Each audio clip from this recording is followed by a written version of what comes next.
नमस्कार दोस्तों, स्वागत है आपका कक्षा 10 विज्ञान की हमारी सीरीज में। तो आज हम एक बहुत ही इंटरेस्टिंग और इम्पोर्टेंट चैप्टर शुरू करने वाले हैं। चैप्टर नंबर 11, विद्युत यानी इलेक्ट्रिसिटी। अब ये चैप्टर न सिर्फ हमारी डे टू डे लाइफ को समझने के लिए ज़रूरी है, बल्कि अगर बोर्ड एग्जाम की बात करें तो इसके कॉन्सेप्ट्स और न्यूमेरिकल्स बहुत ही ज़्यादा इंपॉर्टेंस रखते हैं। तो फिर चलिए एकदम आराम से और डिटेल में इस चैप्टर की हर एक बात को समझते हैं। अच्छा, ये तो हम सब मानते ही हैं कि बिजली या कह लें विद्युत आज हमारी जिंदगी का कितना बड़ा हिस्सा है। जरा सोचिए, आपके हाथ में जो फोन है उसकी बैटरी, घर की लाइट्स, पंखे, टीवी और सिर्फ घर ही क्यों, हमारे स्कूल, हॉस्पिटल, बड़ी बड़ी इंडस्ट्रीज, सब कुछ तो इसी पर टिका है। सही मायनों में ये एनर्जी की एक ऐसी फॉर्म है जो बहुत साफ सुथरी है और जिसे हम आसानी से कंट्रोल कर सकते हैं, और इसी वजह से इसने हमारी पूरी दुनिया ही बदल कर रख दी है। तो फिर इस पूरे चैप्टर में हम कुछ बेसिक लेकिन बहुत जरूरी सवालों के जवाब खोजने वाले हैं। सवाल जैसे कि आखिर ये इलेक्ट्रिसिटी है क्या भला, ये किसी तार या सर्किट के अंदर बहती कैसे है, और वो कौन सी चीजें हैं, कौन से फैक्टर्स हैं जो इसके फ्लो को कंट्रोल करते हैं, मतलब कभी कम कर देते हैं तो कभी ज्यादा। बस यही सवाल इस चैप्टर की फाउंडेशन है। और हाँ, आगे बढ़ने से पहले एक छोटी सी जानकारी। अगर साइंस के जो टॉपिक मुश्किल लगते हैं उन्हें इसी तरह आसान भाषा में स्टेप बाय स्टेप समझना अच्छा लगता है तो YouTube पर हमारा चैनल ट्यूब बडी एक्सप्लेन जरूर सब्सक्राइब करें। वहाँ हम क्लास 8, 9 और 10 के सभी चैप्टर्स को बहुत डिटेल में कवर करते हैं। तो चलिए देखते हैं कि आज हम क्या क्या कवर करने वाले हैं। सबसे पहले हम समझेंगे कि इलेक्ट्रिक करंट और सर्किट क्या चीज है। फिर हम ये जानेंगे कि ये करंट आखिर बहता ही क्यों है। यहाँ हम पोटेंशियल डिफरेंस का कॉन्सेप्ट समझेंगे। इसके बाद आएगा इस चैप्टर का सबसे इम्पोर्टेंट नियम, ओम का नियम। फिर हम देखेंगे कि वो कौन से फैक्टर्स हैं जो रेजिस्टेंस पर असर डालते हैं, और आखिर में एग्जाम के लिहाज से जो भी जरूरी पॉइंट्स हैं उन सबको एक बार फटाफट रिवाइज करेंगे। तो चलिए शुरू करते हैं अपने पहले टॉपिक से, विद्युत धारा और परिपथ।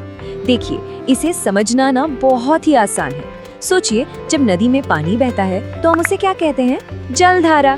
जब हवा चलती है तो उसे कहते हैं पवन धारा, है ना? बिल्कुल इसी तरह जब किसी कंडक्टर, मान लीजिए कोई तांबे का तार है, उसमें इलेक्ट्रिक चार्ज बहता है तो हम कहते हैं कि उस तार में विद्युत धारा यानी इलेक्ट्रिक करंट है। तो फिर इसकी एग्जैक्ट डेफिनेशन क्या होगी जो एग्जाम में लिखनी है? एनसीईआरटी के हिसाब से आवेश के प्रवाह की दर को विद्युत धारा कहते हैं। अब यहाँ पर ये जो शब्द है ना, दर यानी रेट, ये बहुत इंपॉर्टेंट है।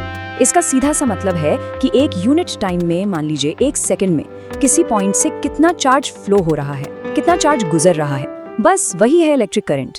ये डेफिनेशन अक्सर 1 नंबर के सवाल में पूछ ली जाती है, तो इसे अच्छे से याद कर लीजिए। और इसी डेफिनेशन से निकल कर आता है हमारा पहला फॉर्मूला, I = Q/T। चलो इसको समझते हैं। यहाँ I का मतलब है इलेक्ट्रिक करंट, Q का मतलब है नेट चार्ज यानी कुल आवेश जो बह रहा है, और T का मतलब है टाइम यानी वो समय जितने में ये चार्ज बहा। इस फॉर्मूले को बिल्कुल दिमाग में बिठा लीजिए, क्योंकि इस पर बेस्ड 2 नंबर के सीधे न्यूमेरिकल्स एग्जाम में पक्का आते हैं। अच्छा, अब हर चीज को नापने की एक यूनिट होती है ना?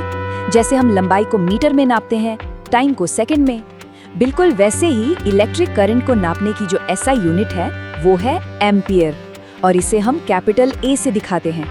अब अगर आपसे कोई पूछे कि 1 एम्पियर क्या होता है, तो बहुत सिंपल है।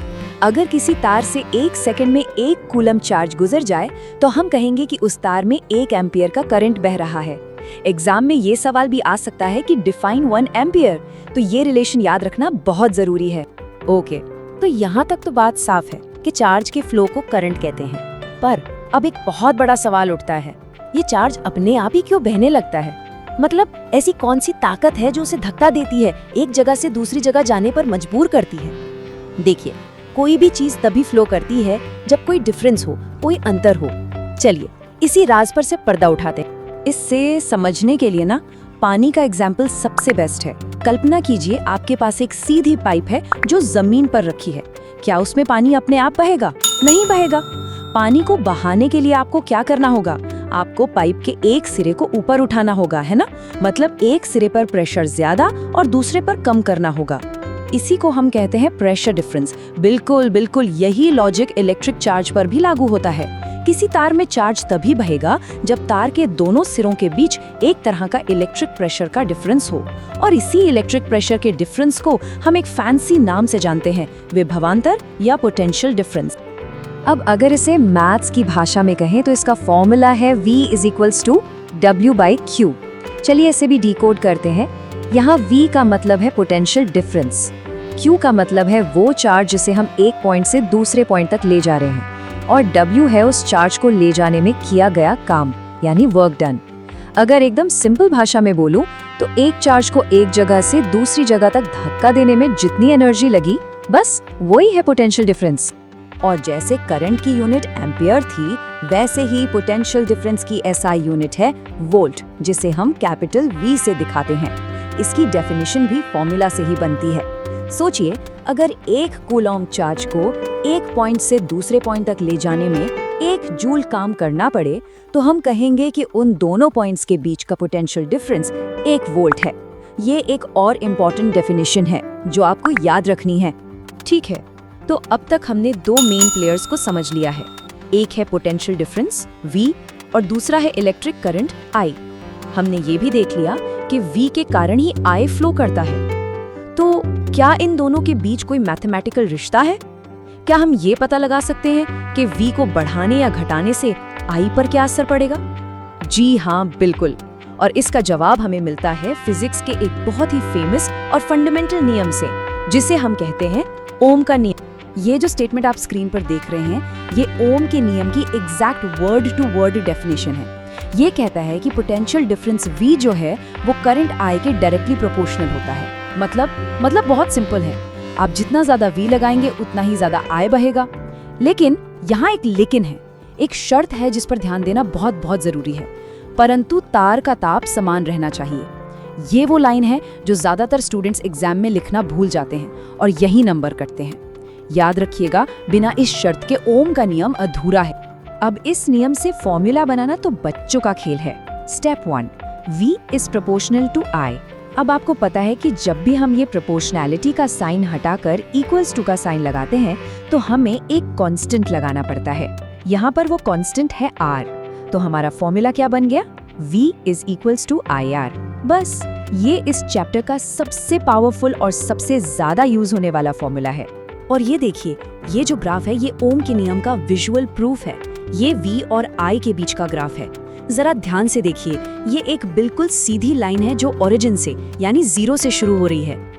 ये स्ट्रेट लाइन ही हमें ये बताती है कि जैसे जैसे V बढ़ रहा है, ठीक उसी रेशो में I भी बढ़ रहा है। और यही तो ओम का नियम है।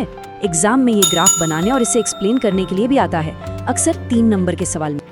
अच्छा, याद है वो V = IR वाले फॉर्मूले में जो कांस्टेंट R आया था, उसका एक खास नाम है प्रतिरोध यानी रेजिस्टेंस। अब देखो, नाम से ही पता चल रहा है, प्रतिरोध मतलब विरोध करना, रोकना। तो ये किसी भी मटेरियल की वो प्रॉपर्टी है जो अपने अंदर से बहने वाले चार्ज के फ्लो को रोकती है, उसका विरोध करती है।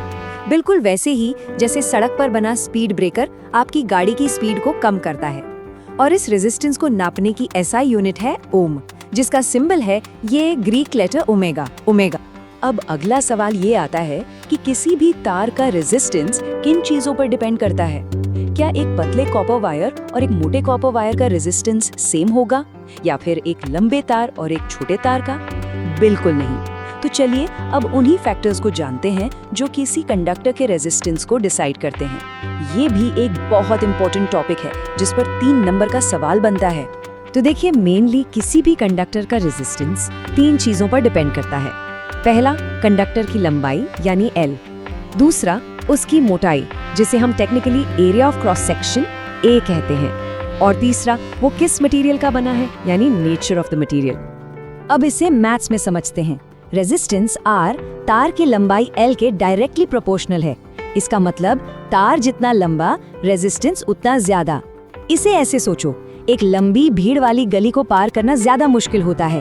और दूसरा, रेजिस्टेंस एरिया A के इनवर्सली प्रोपोर्शनल है। मतलब तार जितना मोटा, रेजिस्टेंस उतना कम। गली जितनी चौड़ी होगी, निकलना उतना आसान होगा, है ना? अब जब हम इन दोनों बातों को मिला देते हैं तो हमें एक फॉर्मूला मिलता है R = ρ L/A।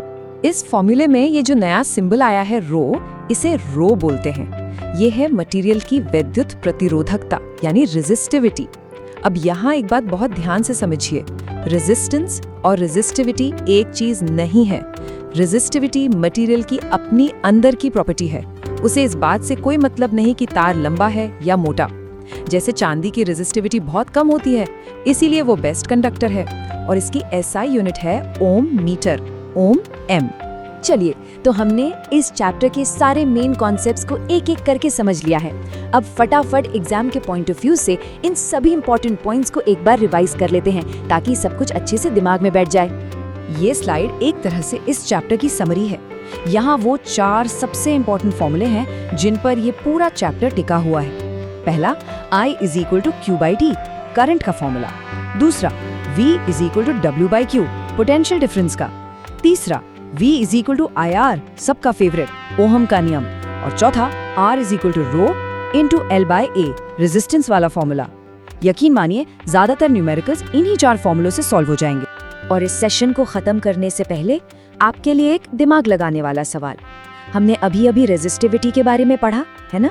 तो जरा सोचिए कि जो हीटिंग अप्लायंसेस होते हैं, जैसे टोस्टर हो गया या बिजली वाली प्रेस, उनमें हम कॉपर या सिल्वर जैसे अच्छे कंडक्टर्स की जगह नाइक्रोम जैसे अलॉयज का इस्तेमाल क्यों करते हैं?